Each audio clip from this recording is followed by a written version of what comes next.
আসসালামু আলাইকুম প্রিয় নবম দশম শ্রেণীর শিক্ষার্থী, বেসিক বিল্ড স্কুলের পক্ষ থেকে তোমাদের সবাইকে স্বাগতম। আমরা নবম দশম শ্রেণীর যে বায়োলজি বইটা আছে এই বইটি ধারাবাহিকভাবে পড়ব, পাশাপাশি গুরুত্বপূর্ণ বিষয়গুলো মার্ক করব এবং খাতায় নোট করব। চলো আমরা শুরু করি।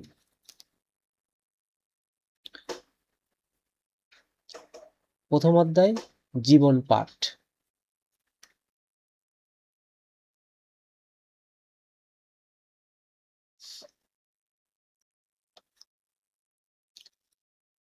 তো এখানে বলছে মানব সভ্যতা বিকাশে বর্তমান শতকের চ্যালেঞ্জ হচ্ছে খাদ্য উৎপাদন, চিকিৎসা শাস্ত্রের উন্নয়ন এবং বিরূপ পরিবেশে জীবনের অস্তিত্ব রক্ষা।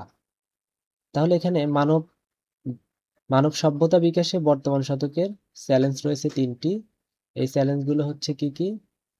এক নম্বর হচ্ছে খাদ্য উৎপাদন, দুই নম্বর হচ্ছে চিকিৎসা শাস্ত্রের উন্নয়ন এবং সর্বশেষ হচ্ছে বিরূপ পরিবেশে জীবনের অস্তিত্ব রক্ষা।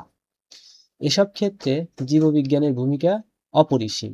এ অধ্যায়ে জীববিজ্ঞানের সংজ্ঞা, শাখাসমূহের নাম এবং জীবের নামকরণের পদ্ধতি নিয়ে আলোচনা করা হয়েছে।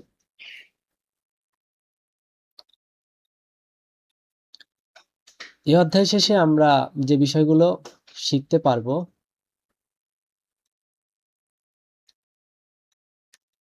এক নম্বর হচ্ছে জীববিজ্ঞানের ধারণা ব্যাখ্যা করতে পারবো, জীববিজ্ঞানের প্রধান শাখাগুলো বর্ণনা করতে পারবো, জীবের শ্রেণীবিন্যাসের ধারণা ব্যাখ্যা করতে পারবো, জীবের শ্রেণীবিন্যাসের প্রয়োজনীয়তা মূল্যায়ন করতে পারবো, জীবের শ্রেণীবিন্যাসকরণ পদ্ধতি বর্ণনা করতে পারবো, দ্বিপদ নামকরণের ধারণা ও গুরুত্ব ব্যাখ্যা করতে পারবো, বাস্তব জীবনে জীবের শ্রেণীবিন্যাসের প্রয়োজনীয়তা সম্পর্কে সচেতন হব। ওকে,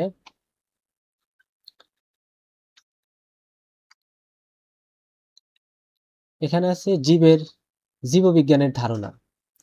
আমরা ছোটবেলা থেকে শুনে এসেছি যে যাদের জীবন আছে তারা জীব, আর যেসব জিনিসের জীবন নেই তারা হচ্ছে জড়। তাহলে যাদের জীবন আছে তারা হচ্ছে জীব, আর যেসব জিনিসের জীবন নেই তারা হচ্ছে জড়। মোটা দাগে বোঝার জন্য বিশ্বের সব পদার্থকে এরকম দুটি ভাগে ভাগ করা যেতে পারে, কিন্তু বিজ্ঞানের সূক্ষ্ম বিচারে কোথায় জড় অচেতনের শেষ আর কোথায় জীবনের শুরু তা অনেক সময় বলা মুশকিল। আসলে জীবনের ভিত্তিমূলে কাজ করে পদার্থবিজ্ঞান এবং রসায়নের সেই একই নিয়ম, যা কিনা জড়জগৎকেও নিয়ন্ত্রণ করে। তাই জীবজগৎকে বুঝতে হলে ভৌতবিজ্ঞান তথা পদার্থবিজ্ঞান ও রসায়নের জ্ঞান জরুরি। কিন্তু এটা ভাবলে ভুল হবে যে ভৌতবিজ্ঞান জানলে আলাদা করে জীববিজ্ঞান পাঠ নিষ্প্রয়োজন, এবং জীবনকে ভাবা যেতে পারে অনেকগুলো জড়ের এমন এক জটিল সমাবেশ। বরং জীবনকে ভাবা যেতে পারে অনেকগুলো জড়ের এমন এক জটিল সমাবেশ হিসাবে, যেখানে ওই জটিলতার কারণে নতুন কিছুর গুণের উদ্ভব ঘটেছে। ঠিক যেমন হাইড্রোজেন আর অক্সিজেনের নির্দিষ্ট আনুপাতিক সংযোগে পানি তৈরি হয়, যার বৈশিষ্ট্য হাইড্রোজেন বা অক্সিজেন কোনোটার মতোই হয় না। আচ্ছা, এখানে একটা কথা বলছে, সেটি হচ্ছে যে জীবন হচ্ছে অনেকগুলো জ্বরের সমাবেশ। যেই জ্বরের সমাবেশের মাধ্যমে নতুন একটা গুণের বা বৈশিষ্ট্যের আবির্ভাব ঘটেছে, যেই বৈশিষ্ট্যটা মূলত ওই জ্বরের মধ্যে ছিল না। ওকে, তাই জ্বরের সুনির্দিষ্ট সন্নিবেশে জীব গঠিত হলেও তার মধ্যে এমন সব নতুন ধরনের বৈশিষ্ট্যের উদ্ভব ঘটে যা তার জড় গাঠনিক উপাদানগুলোর মধ্যে ছিল না। ওকে, জীববিজ্ঞান বেশ প্রাচীন বিজ্ঞান। জীববিজ্ঞানকে ইংরেজিতে বলে বায়োলজি। তাহলে জীববিজ্ঞানে ইংরেজিতে কি বলে? বায়োলজি। এটি গঠিত হয়েছে গ্রিক শব্দ বায়োস এবং লগস শব্দ দুটির সংযোগের মাধ্যমে। বায়োস মানে জীবন আর লগস মানে হচ্ছে জ্ঞান। যেহেতু চিকিৎসা ও কৃষি সংক্রান্ত ব্যাপারে জীববিজ্ঞানের একটি গুরুত্বপূর্ণ ভূমিকা রয়েছে, সেহেতু সভ্যতার একেবারে আদিকাল থেকে গ্রিস, মিশর, মধ্যপ্রাচ্য, ভারতবর্ষ ও চীন সহ বিভিন্ন অঞ্চলের সভ্যতায় জীববিজ্ঞানের কিছু না কিছু চর্চা হয়েছে।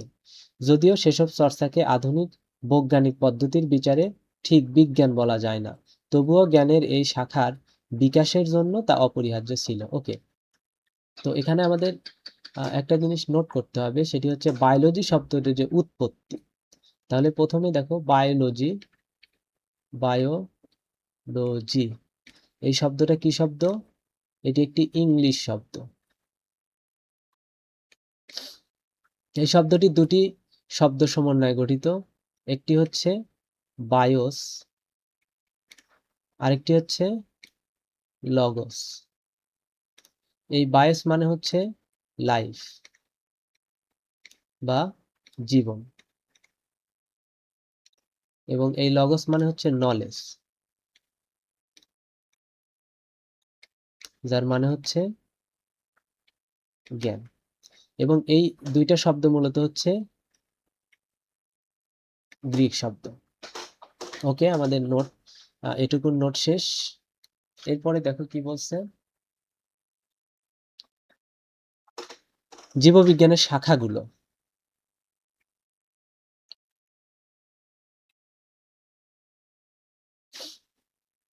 জীবের যে দুটি ধারণা জীবের যে দুটি ধরন আমরা চারপাশে তাকালেই দেখতে পাই, সেগুলো হলো উদ্ভিদ, আরেকটি হচ্ছে কি প্রাণী। তাই বহুদিন পর্যন্ত জীববিজ্ঞান পাঠের সুবিধার জন্য একে দুটি শাখায় ভাগ করে নেওয়ার প্রচলন ছিল, উদ্ভিদ বিজ্ঞান ও প্রাণী বিজ্ঞান। তাহলে এদের মধ্যে একটি ছিল কি উদ্ভিদ বিজ্ঞান, আর একটি ছিল হচ্ছে প্রাণী বিজ্ঞান। এই রীতি এখনো কিছুটা চালু আছে, যদিও জীববিজ্ঞান আজ এতটাই বিস্তৃত লাভ করেছে যে শুধু দুটি শাখায় ভাগ করে এখন পাঠ আর চলবে না। এমন অনেক জীব আছে যা উদ্ভিদ বা প্রাণী কোনোটাই নয়, যেমন ব্যাকটেরিয়া ও ছত্রাক। এই ব্যাকটেরিয়া এবং ছত্রাক এরা উদ্ভিদ বা প্রাণী কোনোটাই নয়, উদ্ভিদ বা প্রাণী কোনোটাই নয়। আবার অনেক প্রাণী, উদ্ভিদ, ব্যাকটেরিয়া, ছত্রাক, ভাইরাস প্রভৃতি কোনো সাধারণ বৈশিষ্ট্যকে একসাথে বিশ্লেষণ করার দরকার হয়, যখন আর জীবের ধরন ভিত্তিক শাখা লাকসই হয় না। তাই প্রয়োজনের তাগিদে জীববিজ্ঞান এখন বহু সংখ্যক শাখায় বিভক্ত হয়েছে। জ্ঞানের প্রায় প্রতিটি বিষয়ের অন্তর্ভুক্ত শাখাগুলোকে ভৌত বা মৌলিক এবং ফলিত এই দুই ভাগে ভাগ করা হয়ে থাকে। তাহলে জ্ঞানের প্রতিটি শাখাকে কয়টা ভাগে ভাগ করা হয়েছে? জ্ঞানের প্রতিটি বিষয়ের অন্তর্ভুক্ত শাখাগুলোকে দুইটা ভাগে ভাগ করছে, একটি হচ্ছে ভৌত বা মৌলিক এবং আরেকটি হচ্ছে ফলিত। জীববিজ্ঞানও তার ব্যতিক্রম নয়। ভৌত শাখা বলতে সেসব শাখা বোঝানো হয় যেখানে তাত্ত্বিক অনুসন্ধান করাটা প্রয়োগ সংক্রান্ত দিকের তুলনায় বেশি গুরুত্ব পায়। তাহলে এই ভৌত বিজ্ঞানে কি নিয়ে আলোচনা করা হয়? তাত্ত্বিক বিষয় নিয়ে আলোচনা করা হয়। আর যেখানে প্রয়োগটাই বড় সেটা হচ্ছে ফলিত। তাহলে প্রয়োগ মানে প্রায়োগিক বিষয় নিয়ে আলোচনা করা হয় ফলিত শাখায়। তাহলে আমরা এখানে দেখো দুইটা জিনিস পাইছি, একটা হচ্ছে জীববিজ্ঞানের শাখা। এই শাখা কয়টি? দুইটি। একটি হচ্ছে ভৌত বা মৌলিক, ভৌত বা মৌলিক, এবং আরেকটি হচ্ছে ফলিত। এই ভৌত এখানে আলোচনা করা হয় মূলত তাত্ত্বিক বিষয় নিয়ে, মানে পড়াশোনা করা হয়, তাত্ত্বিক বিষয় নিয়ে আলোচনা করা হয়। আর এখানে হচ্ছে প্রায়োগিক বিষয় নিয়ে আলোচনা করা হয়, প্রায়োগিক বিষয় নিয়ে আলোচনা করা হয়। ওকে, এখানকার নোট আমাদের শেষ। এরপরে দেখো ভৌত জীববিজ্ঞান। ভৌত জীববিজ্ঞান শাখায় তত্ত্বীয় বিষয় নিয়ে আলোচনা করা হয়ে থাকে। আমরা এর আগে দেখছি যে ভৌত বিজ্ঞানে তত্ত্বীয় বিষয় নিয়ে আলোচনা করা হয়। এখানে কি নিয়ে আলোচনা করা হয়? ভৌত বিষয়ে জীববিজ্ঞানের তত্ত্বীয় বিষয় নিয়ে আলোচনা করা হয়ে থাকে। এতে সাধারণত নিচে উল্লেখিত বিষয়গুলো আলোচনা করা হয়। এই বিষয়গুলো হচ্ছে 1 নম্বর অঙ্গ সংস্থান বা মরফোলজি, 2 নম্বর হচ্ছে শ্রেণীবিন্যাস বা ট্যাক্সোনমি, শরীরবিদ্যা বা ফিজিওলজি, হিস্টোলজি হিস্টোলজি মানে হচ্ছে টিস্যু তত্ত্ব, ভ্রূণবিদ্যা বা এমব্রায়োলজি, কোষবিদ্যা, সাইটোলজি, বংশগতি বা জেনেটিক্স। তারপরে আছে হচ্ছে বিবর্তন বিদ্যা, ইভলিউশন, বাস্তুবিদ্যা, ইকোলজি, এন্ডোক্রাইনোলজি এবং জীবভূগোল। তো এই বিষয় এখানে প্রত্যেকটা বিষয় গুরুত্বপূর্ণ। তো আমরা আগে দাগাই নেই। দেখো প্রথমে বলছে যে অঙ্গ সংস্থান, প্রথমে যেটা আছে সেটা হচ্ছে অঙ্গ সংস্থান বা মরফোলজি। এখানে জীবের সার্বিক দৈহিক গঠন নিয়ে আলোচনা করা হয়। সার্বিক অঙ্গ সংস্থানিক বা দৈহিক গঠন নিয়ে আলোচনা করা হয়। এই দৈহিক গঠন মূলত দুই ভাবে হয়। একটা হচ্ছে যখন আমরা দেহের বাইরের বা দেহের বাহ্যিক বর্ণনা বিষয়কে বলা হয় বহি অঙ্গ সংস্থান, এবং দেহের অভ্যন্তরীণ দেহের অভ্যন্তরীণ বিষয়ে আলোচনাকে বলা হয় অন্ত অঙ্গ সংস্থান। বহি অঙ্গ সংস্থান বা ইন্টারনাল মরফোলজি, এবং অন্ত অঙ্গ সংস্থান বা বহি অঙ্গ সংস্থান হচ্ছে এক্সটার্নাল মরফোলজি, এবং অন্ত অঙ্গ সংস্থান হচ্ছে ইন্টারনাল মরফোলজি। এরপর আছে শ্রেণীবিন্যাস বিদ্যা বা ট্যাক্সোনমি। এখানে শ্রেণীবিন্যাস নিয়ে আলোচনা করা হবে জীবের, এবং এখানে শ্রেণীবিন্যাসের রীতিগুলো নিয়ে আলোচনা করা হয়। শরীরবিদ্যা, শরীরবিদ্যায় অঙ্গ প্রত্যঙ্গের জৈবিক কার্যাদি নিয়ে আলোচনা করা হয়। জীবদেহের নানান অঙ্গ প্রত্যঙ্গের জৈবিক কার্যাদি, যেমন শ্বসন, রেচন, সালোক সংশ্লেষণ, এই বিষয়গুলো নিয়ে এখানে আলোচনা করা হয়। তারপর আছে হিস্টোলজি। হিস্টোলজিতে টিস্যুর গঠন, হিস্টোলজি মানে টিস্যু তত্ত্ব। সো এখানে টিস্যুর গঠন, বিন্যাস এবং কার্যাবলী নিয়ে আলোচনা করা হয়। এরপর হচ্ছে ভ্রূণবিদ্যা বা এমব্রায়োলজি। এখানে আলোচনা করা হয় জনন কোষের উৎপত্তি, নিষিক্ত জাইগোট, ভ্রূণের সৃষ্টি, গঠন, পরিস্ফুটন এবং বিকাশ নিয়ে আলোচনা করা হয়। এরপর আছে হচ্ছে কোষবিদ্যা, সাইটোলজি। জীবদেহের কোষের গঠন নিয়ে আলোচনা করা হয়, কার্যাবলী নিয়ে আলোচনা করা হয়, বিভাজন সম্পর্কে আলোচনা করা হয়। এরপর হচ্ছে বংশগতি বা জেনেটিক্স। জেনেটিক্সে জিন, জীবের বংশগতি ধারা সম্পর্কে এই শাখায় আলোচনা করা হয়। এরপর আছে বিবর্তন। বিবর্তন হচ্ছে জীবের উৎপত্তি নিয়ে আলোচনা করা হবে। পৃথিবীতে কিভাবে প্রাণের বিকাশ হয়েছে সেটা নিয়ে আলোচনা করা হয়। জীবের বিবর্তন নিয়ে আলোচনা করা হয়, ক্রমবিকাশ নিয়ে আলোচনা করা হয়। তারপর আছে বাস্তুবিদ্যা বা ইকোলজি। ইকোলজি হচ্ছে প্রাকৃতিক পরিবেশের সাথে জীবের আন্তঃসম্পর্ক নিয়ে আলোচনা করা হয়। মানে প্রাকৃতিক পরিবেশের সাথে জীবের যে সম্পর্ক, পারস্পরিক সম্পর্ক বা আন্তঃসম্পর্ক, সেটি নিয়ে আলোচনা করা হয়। তারপর আছে হচ্ছে এন্ডোক্রাইনোলজি। এন্ডোক্রাইনোলজি বা হরমোন নিয়ে এখানে আলোচনা করা হয়। জীবদেহের হরমোনের কার্যকারিতা নিয়ে আলোচনা করা হয়। জীবদেহে হরমোনের কার্যকারিতা নিয়ে এখানে আলোচনা করা হয়। এরপর আছে হচ্ছে জীব ভূগোল। পৃথিবীর বিভিন্ন ভৌগোলিক সীমারেখায় জীবের বিস্তৃতি নিয়ে আলোচনা করা হয়। পৃথিবীর বিভিন্ন ভৌগোলিক সীমারেখায় জীবের বিস্তৃতি নিয়ে এখানে আলোচনা করা হয়। এবং অভিযোজন নিয়ে, মানে জীব বিভিন্ন পরিবেশে কিভাবে টিকে আছে, খাপ খায়, নিজেকে খাপ খাওয়ায়, সেটি নিয়ে আলোচনা করা হয়। মানে বিভিন্ন পরিবেশে জীবের খাপ খাওয়াকেই মূলত অভিযোজন বলা হয়। এটি জীবের ভৌগোলিক বিস্তারের সাথে ভূমণ্ডলের শ্রেণীবিন্যাস সম্পর্কিত বিজ্ঞান মানে বিভিন্ন ভৌগোলিক অঞ্চল বিস্তারের সাথে ভূমণ্ডলের শ্রেণীবিন্যাস সম্পর্কে এখানে পড়াশোনা করা হয় আর কি। তো এখন আমরা এখান থেকে একটু নোট করি। নোটটা হচ্ছে যে ভৌত জীববিজ্ঞানের যে শাখাগুলো আছে, এখান থেকে ভৌত জীববিজ্ঞানের শাখাগুলো রয়েছে, যেমন আছে অঙ্গ সংস্থান, শ্রেণীবিন্যাস বিদ্যা বা ট্যাক্সোনমি, শরীরবিদ্যা। এগুলোর এই যে দাগানো অংশগুলো আছে, এগুলো যদি আমরা আলাদাভাবে লিখে রাখি, তাহলে পরীক্ষার আগে খুব সহজে আমরা রিভাইজ দিতে পারবো। তো আমরা এই ভৌত বিজ্ঞানের শাখাগুলো লিখি। ভৌত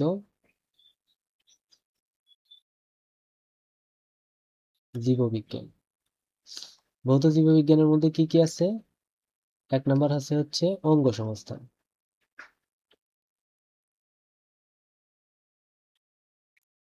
এখানে কি কি নিয়ে আলোচনা করা হয়? দৈহিক গঠন নিয়ে আলোচনা করা হয়। জীবের দৈহিক গঠন নিয়ে আলোচনা করা হয়। এরপর আছে হচ্ছে শ্রেণীবিন্যাস বিদ্যা বা ট্যাক্সোনমি।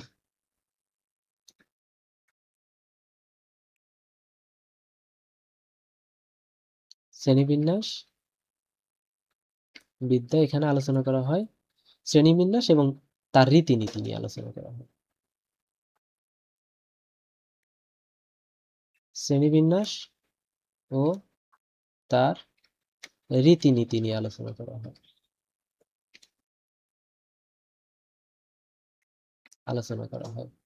এরপর আছে হচ্ছে শরীরবিদ্যা। বা ফিজিওলজি, শরীর বিদ্যা। শরীরবিদ্যাতে আলোচনা করা হয় অঙ্গ প্রত্যঙ্গের জৈবিক কার্যাদি, অঙ্গ প্রত্যঙ্গের জৈব রাসায়নিক কার্যাদি, অঙ্গ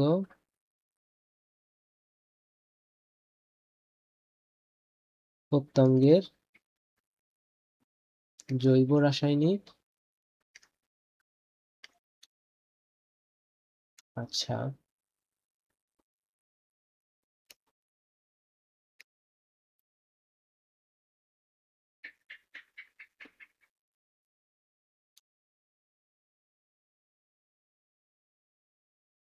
রাসায়নিক কার্যাদি নিয়ে আলোচনা করা হয়।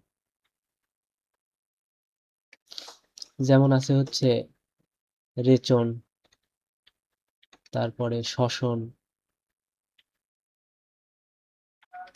সালোক সংশ্লেষণ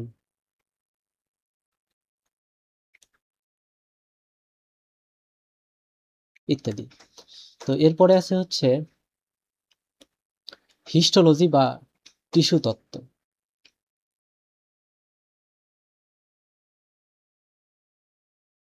হিস্টোলজিতে আলোচনা করা হয় কি টিস্যুর গঠন, বিন্যাস এবং কার্যাবলী। তাহলে আমরা এখানে টিস্যুর গঠন, বিন্যাস, কার্যাবলী নিয়ে এবং কার্যাবলী নিয়ে আলোচনা করা হয়।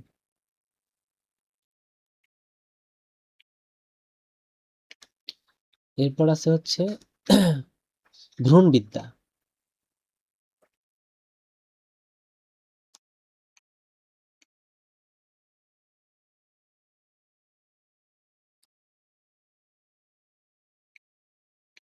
ভ্রূণবিদ্যাতে আলোচনা করা হয়, আমরা এই প্রথমটুকু বাদ দিব, বাদ দিয়ে ভ্রূণের সৃষ্টি, গঠন, পরিস্ফুটন এবং বিকাশ এইটা লিখব। ভ্রূণের গঠন,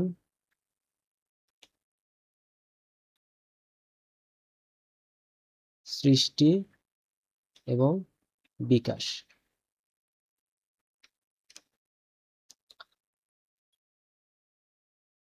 এরপরে আছে হচ্ছে কোষবিদ্যা বা সাইটোলজি।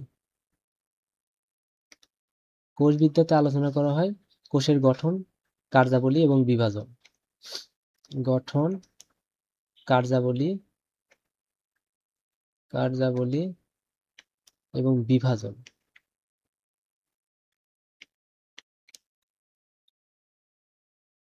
এরপর আছে হচ্ছে বংশগতি। বংশগতিতে আলোচনা করা হয় জিন ও জীবের বংশগতির সম্পর্ক। জিন, জীবের বংশগতি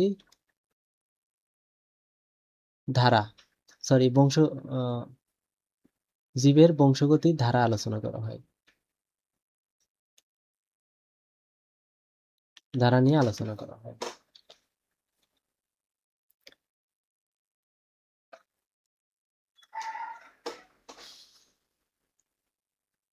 এরপর আছে হচ্ছে বিবর্তন বিদ্যা।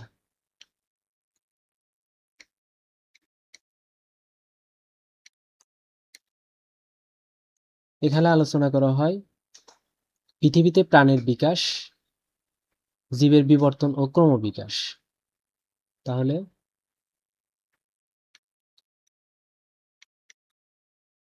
পৃথিবীতে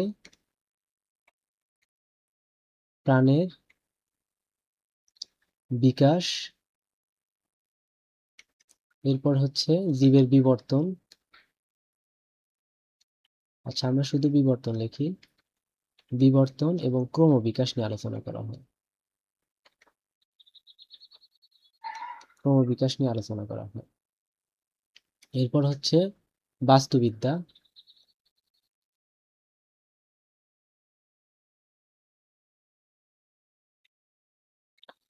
বাস্তুবিদ্যাতে বা ইকোলজিতে আলোচনা করা হয় প্রাকৃতিক পরিবেশের সাথে জীবের আন্তঃসম্পর্ক নিয়ে।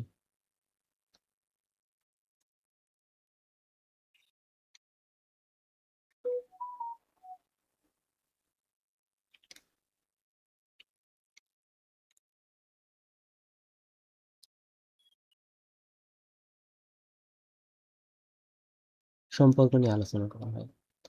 এরপর আছে হচ্ছে এন্ডোক্রাইনোলজি। এন্ডোক্রাইনোলজি হরমোন নিয়ে আলোচনা করা হয়। এন্ডোক্রাইনোলজি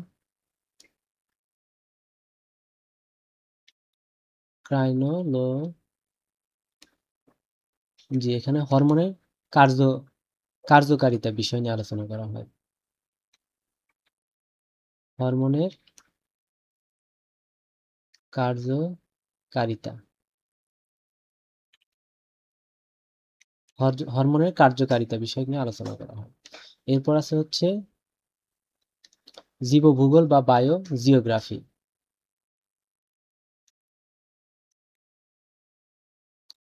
এখানে আলোচনা করা হয় হচ্ছে পৃথিবীর বিভিন্ন ভৌগোলিক সীমারেখায় জীবের বিস্তৃতি। তাহলে জীবের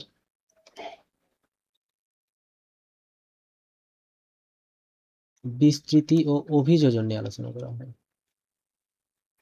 অভিযোজন নিয়ে আলোচনা করা হয়। ওকে, তো এখানে একটা বিষয় গুরুত্বপূর্ণ, সেটি হচ্ছে এখান থেকে খ নাম্বারের প্রশ্ন আসে, ক নাম্বারের প্রশ্ন আসে। তো খ নাম্বারের প্রশ্ন মূলত এইভাবে আসে যে অঙ্গ সংস্থান ভৌত জীববিজ্ঞানের একটি শাখা বর্ণনা করো। এখানে ধরো একটা খ নাম্বারের প্রশ্ন আসলো, যে এটা হলো খ নাম্বারের প্রশ্ন, যে অঙ্গ সংস্থান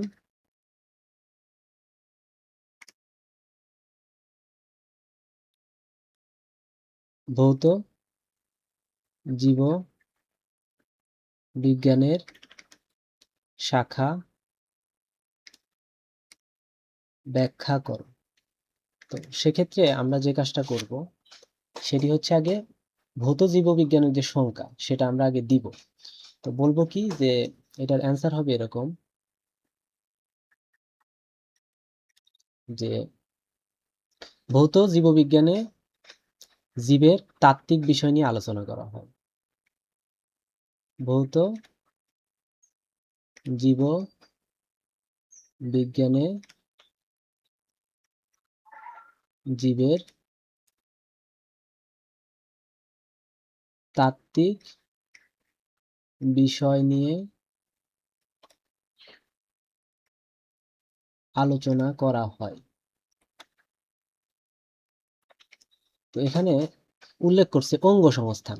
তো আমরা বলবো অঙ্গ সংস্থানে অঙ্গ সংস্থানে জীবের অঙ্গ সংস্থানে জীবের কি নিয়ে আলোচনা করে? দৈহিক গঠন, জীবের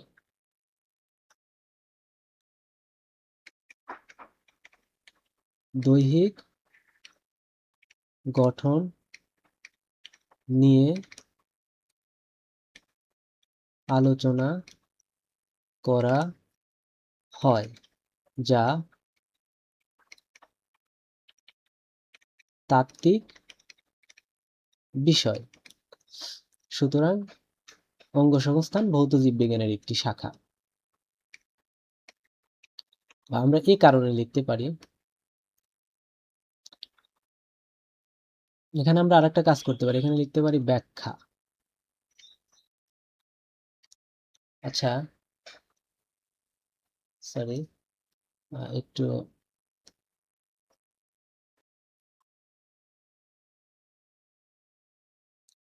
একটু অন্যভাবে লিখলে মানে প্রশ্নটা সুন্দর হবে। সেটি হচ্ছে যে ভৌত জীববিজ্ঞানে জীবের তাত্ত্বিক বিষয় নিয়ে আলোচনা করা হয়। অঙ্গ সংস্থানে অঙ্গ, এরপর লিখবো হচ্ছে অঙ্গ সংস্থান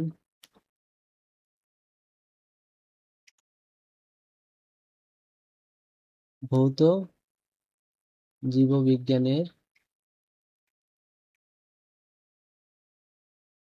বিজ্ঞানের শাখা, কারণ এখানে জীবের শাখা। আচ্ছা, শাখা লেখার পরে কারণ না লিখে আমরা ব্যাখ্যা দিব। ব্যাখ্যা করতে বলছে তো। তো প্রথমে আমরা লিখবো কি, ভৌত জীববিজ্ঞানে জীবের তাত্ত্বিক বিষয় নিয়ে আলোচনা করা হয়, অঙ্গসংস্থান ভৌত জীববিজ্ঞানের একটি শাখা। এরপর দিব হচ্ছে ব্যাখ্যা। লিখবো হচ্ছে কি, অঙ্গ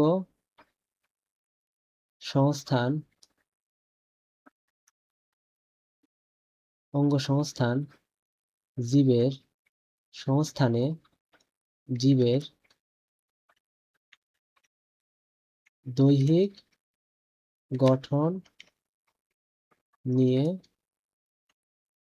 আলোচনা করা হয়, যা একটি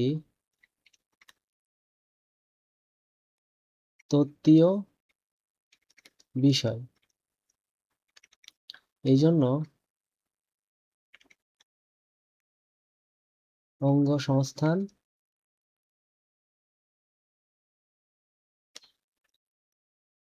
ভৌত জীববিজ্ঞানের শাখা। তো এভাবে যে কোনো প্রশ্ন আসলে, ধরো আসলো যে জীবভূগোল ভৌত জীববিজ্ঞানের একটি শাখা ব্যাখ্যা করো, তো প্রথমে আমরা এটুকু ঠিক রাখবো যে ভৌত জীববিজ্ঞানে জীবের তাত্ত্বিক বিষয় নিয়ে আলোচনা করা হয়।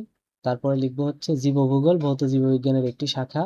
এরপর ব্যাখ্যা দিব জীবের জীবভূগোলে জীবের বিস্তৃতি এবং অভিযোজন নিয়ে আলোচনা করা হয়, যা একটি তত্ত্বীয় বিষয়। এজন্য জীবভূগোলকে ভৌত জীববিজ্ঞানের একটি শাখা। এই জন্য জীবভূগোল ভৌত জীববিজ্ঞানের শাখা। এভাবে যেটা আসুক, আমরা এই প্যাটার্ন যদি অনুসরণ করে লিখি তাহলে ভালো নাম্বার আশা করা যায়। সবাইকে ধন্যবাদ। আজকের ক্লাস এ পর্যন্তই। সবাইকে ধন্যবাদ। আসসালামু আলাইকুম।